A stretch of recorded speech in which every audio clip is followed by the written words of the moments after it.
இந்த 1 degree Celsius என்பது வர இருக்கக்கூடிய காலகட்டத்திலே மேலும் 2 டிகிரி செல்சியஸ் 2050 ஆண்டுக்குள் அதிகரிக்கும், 5 டிகிரி செல்சியஸ் 2100 ஆண்டுக்குள் அதிகரிக்கும் என்பதைத்தான் இந்த மாதம் நம்ம பார்த்தோம். 7.5 டிகிரி செல்சியஸ் அளவிற்கு அதிகரித்திருப்பதை கடந்த ஒரு வாரத்திற்கு முன்பு கரூர் பரமத்தில் பதிவாகியிருப்பதை அனைத்து செய்தித்தாள்களும் வெட்டி செய்தியாக வெளியிட்டது.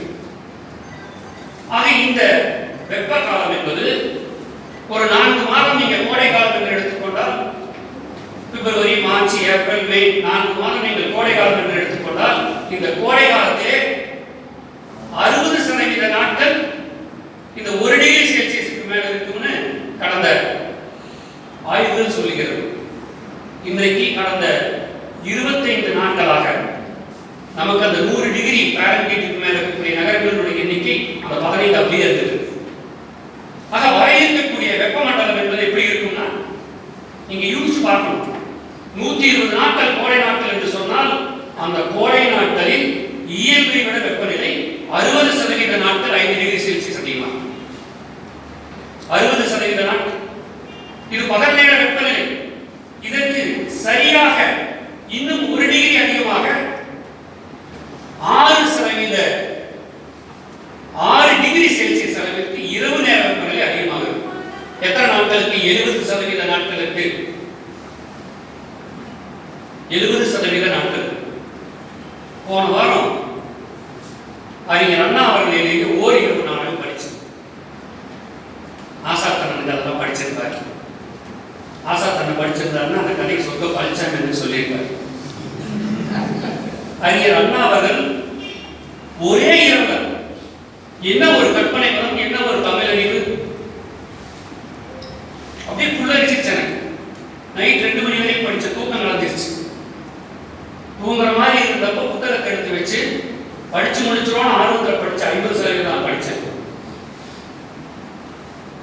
அந்த காதலி மருத்துவர் சுசீலாவும் மருத்துவர் சேகரும் 2 பேரும் காதலும் காதலி.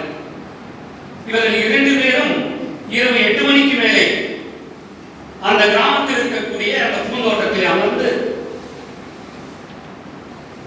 தங்களுடைய அன்பை, தங்களுடைய காதலை பேசிக் கொண்டிருக்கிறார்கள். இந்த அன்பை, காதலை பற்றி பேசும்பொழுது அறிஞர் அண்ணா அவர்கள் சொல்வது அனைத்துமே என்ன சொல்றாருன்னா, முழுநிலவு தெரிகிறது, அந்த முழுநிலவு வெளிச்சத்தில் உன் முகம் நன்கு தெரிகிறது, அந்த முழுநிலவு அழகா உன் முகம் அழகா என்று என்னால் சொல்ல முடியவில்லை, இல்லை இல்லை முழுநிலவு அழகில்லை, உன்னுடைய முகம்தான் அழகு என்று நான் சொல்கின்றேன் அப்படின்னு மருத்துவர் சேகர் சொல்றார்.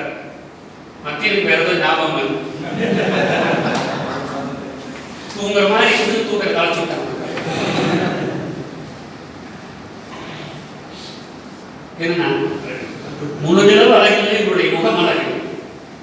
அந்த வீசுகிற தென்றல் காற்று, இந்த வீசுகின்ற தென்றல் காற்றோடு நான் உன்னோடு 100 ஆண்டுகள் வாழும். இந்த நிலவு வெளிச்சத்தில் இந்த தென்றலோடு நான் உன்னோடு வாழும் பொழுது என் வாழ்க்கை அர்த்தமுள்ளதாக இருக்கும்னு அந்த முதுநிலவையும் தென்றல் காற்றையும் பற்றி அறிஞர் அண்ணா அவர்கள் 1960 ஓரிரவு நாடகத்தை இன்னைக்கு நம்ம தான் படிக்கணும், இளம திரும்பும். ஆக அந்த நாடகத்தில் சொல்லியிருக்கிற அந்த வசந்தம் இரவிலே நீ இருக்காது.